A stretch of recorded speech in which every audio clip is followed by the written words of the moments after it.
त्या घरांच्या चाव्या दिल्या जाणार आहेत। यशवंत नाट्य मंदिर या ठिकाणी चावी वाटपाचा कार्यक्रम होणार आहे आणि या कार्यक्रमाला मुख्यमंत्री देवेंद्र फडणवीसांसह उपमुख्यमंत्री एकनाथ शिंदे आणि उपमुख्यमंत्री अजित पवार उपस्थित राहणार आहेत। बहुप्रतीक्षित असलेल्या वरळी बीडी चाळीचा पुनर्विकासाचा पहिला टप्पा अखेर पूर्ण झालाय। उद्या या ठिकाणी लोकांना आहेत त्या घरांच्या चाव्या या दिल्या जाणार आहेत। पहिल्या फेजमध्ये अंतर्गत असलेल्या 556 घरं आहेत ती पूर्ण झालेली आहेत आणि उद्या यांचं चावी वाटप असणार आहे। मात्र उद्याचा जो कार्यक्रम आहे या कार्यक्रमाची निमंत्रण पत्रिका देखील समोर आलेली आहे। आदित्य ठाकरे यांचा मतदारसंघातील त्यांचा हा ड्रीम प्रोजेक्ट आहे। मात्र ड्रीम प्रोजेक्ट असताना देखील त्यांना उद्याच्या या कार्यक्रमात भाषण करण्याची देखील संधी नाही।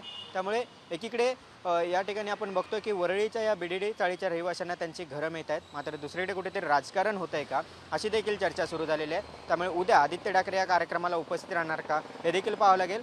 उद्याचा दिवस हा बीडी चाळीच्या रहिवाशांसाठी अत्यंत महत्त्वाचा आनंदाचा असणार आहे। व्हिडिओ जर्नलिस्ट प्रवीण गिरीश कांबळे, साम टीव्ही, मुंबई।